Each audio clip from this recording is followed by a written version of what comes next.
Philippe Bénédicte, tu auras été professeur à l'Université de Genève et plus particulièrement à l'Institut d'Histoire de la Réformation de 2005 à 2015. Nous allons parler de cette période de 10 ans que tu as passée à Genève, nous allons parler de l'Institut d'Histoire de la Réformation, mais j'aimerais bien qu'avant, tu nous parles de Philippe Bénédicte avant cette année 2005. D'où est-ce que tu viens et qu'est-ce qui t'a amené à Genève ? Alors, c'est une longue histoire parce que je suis arrivé vers l'âge de 55 ans, mais je ne vais pas aller année par année. D'où est-ce que je viens? Alors, du point de vue universitaire, surtout, j'ai fait mes études undergraduate à Cornell, aux États-Unis. Je suis américain. Et j'ai tout de suite fait des études de master et de doctorat à l'université de Princeton.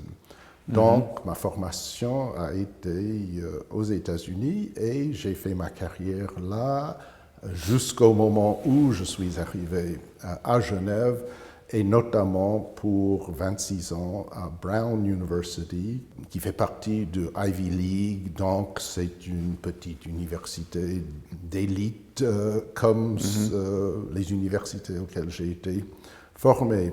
Non, tu es l'un des plus grands connaisseurs de l'histoire du XVIe siècle européen. Comment est-ce que tu es devenu historien ? Alors, j'ai pensé au début, quand j'ai refait mon parcours de vie, comme on le fait, que c'était l'influence du premier cours au niveau universitaire. Et ensuite, j'ai regardé l'annuaire de mon lycée, où déjà il est écrit « il va devenir professeur d'histoire ou de sciences politiques après des études ». Donc, j'ai dû peut-être être orienté un peu dans ce sens dès un jeune âge, mais quand même, je dirais que l'influence des professeurs à l'université, je n'étais pas absolument certain au moment d'aller à l'université quel serait le sujet que j'allais étudier. Et comme tu sais, aux États-Unis, on a beaucoup de liberté de choix.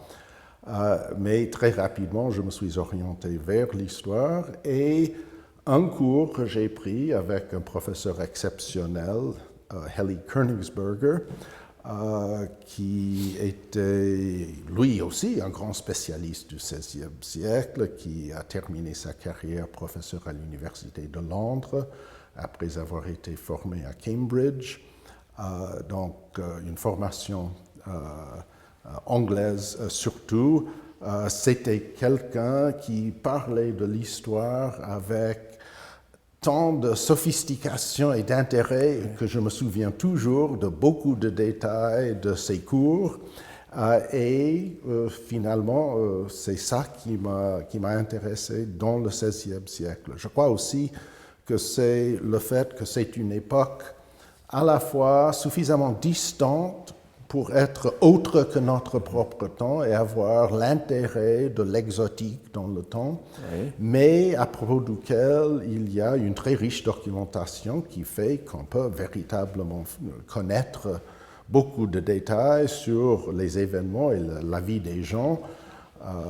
Je n'ai jamais compris quel pourrait être l'intérêt d'une période très très ancienne où on n'a pas cette même richesse de sources qui existe pour le XVIe siècle.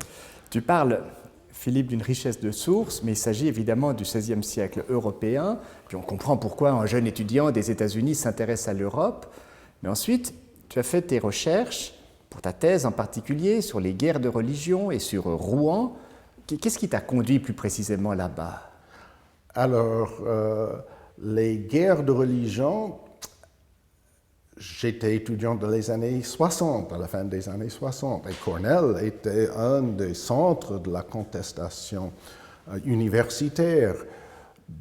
Donc, on pouvait voir des échos entre la période dite révolutionnaire du XVIe siècle et un des articles les plus influents de Königsberger, c'est sur la naissance des partis révolutionnaires au XVIe siècle. Et il voyait dans le parti protestant et la Ligue les précurseurs de partis révolutionnaires modernes parce que c'était des groupements d'opposition organisés avec une structure interne qui permettait un certain développement de stratégie de changement. Donc, on croyait voir à cette époque des échos entre le XVIe siècle et notre époque aussi, que nous croyions révolutionnaire, peut-être à faux. Donc, je crois que c'était ça qui était important. J'ai été attiré vers l'histoire de l'Europe plus généralement et la France aussi. J'ai étudié l'histoire de la France parce que j'avais étudié le français déjà au lycée. C'était la langue étrangère que je maîtrisais. Königsberg en particulier était quelqu'un qui parlait, il m'a dit une fois, il parlait, vous pouvez lire toutes les langues à l'ouest de la Pologne.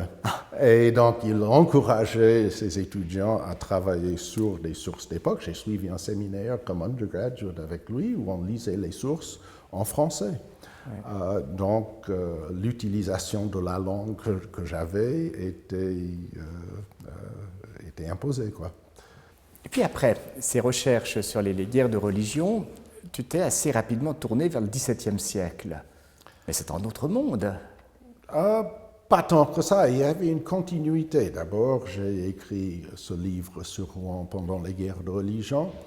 Alors, je me suis dit, bon, j'ai construit une structure pour comprendre la manière dont une nouvelle religion s'infiltre dans une société précise et reçue, conduit à des conflits. Mais quelles sont les conséquences à long terme de la conversion à cette religion? Que différence fait-il que d'être protestant au lieu de catholique? Donc, le deuxième projet sur les Huguenots au XVIIe siècle a été conçu comme une manière de répondre à cette question-là. Et alors, j'ai voulu reconstruire, si vous voulez, l'évolution sociale, culturelle, la pratique religieuse des protestants français du XVIIe siècle, mais c'était toujours dans une optique aussi un peu weberienne. Dans quelle mesure est-ce qu'on voit des différences de rationalité ou de mentalité? Est-ce que ça a pu être le cas que la conversion au calvinisme a suscité un quelconque esprit de capitalisme ou autre qui est différent? Est-ce qu'on peut apercevoir ça, qui est une chose que les historiens du protestantisme français avaient en général eu tendance à nier? Et en fait, je n'ai pas confirmé non plus qu'il y a eu, mais ça a ouvert toute une série de questions. Quel a été l'intérêt de Weber pour penser ces questions? C'est qu'il avait une sensibilité à la psychologie religieuse. Il pensait que les idées religieuses avaient leurs conséquences inattendues et qu'il fallait être attentif alors à la pratique religieuse, la psychologie de la religion, et donc la question de quel est le caractère de la spiritualité, de l'expérience religieuse des protestants a été une des questions qui m'avait concerné, en même temps que j'ai essayé de suivre l'évolution démographique, économique et sociale de la communauté protestante. Mais à ton avis, il y a tellement d'historiens des États-Unis qui ont apporté considérablement de choses à notre connaissance, en particulier de l'histoire de Genève ou de l'histoire du XVIe siècle. On peut penser à William Monter, on peut penser à Robert Kingdon. À quoi est-ce qu'on peut attribuer cela?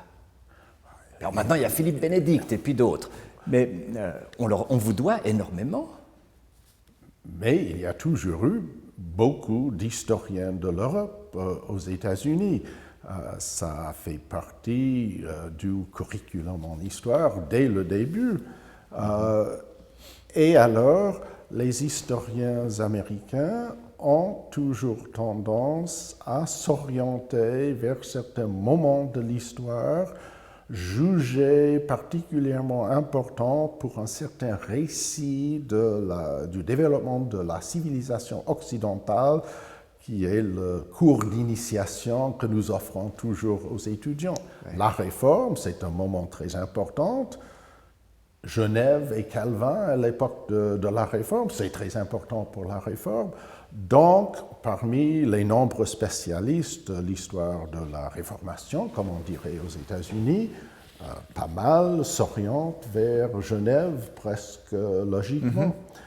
Et le fait qu'il y ait à la fois des archives très riches et finalement assez peu de concurrents dans la mesure où c'est surprenant à quel point il n'y a pas une école locale très forte, des traditions très fortes de recherche sur la Réforme à Genève, que ça offre la possibilité de faire des travaux marquants. Ouais.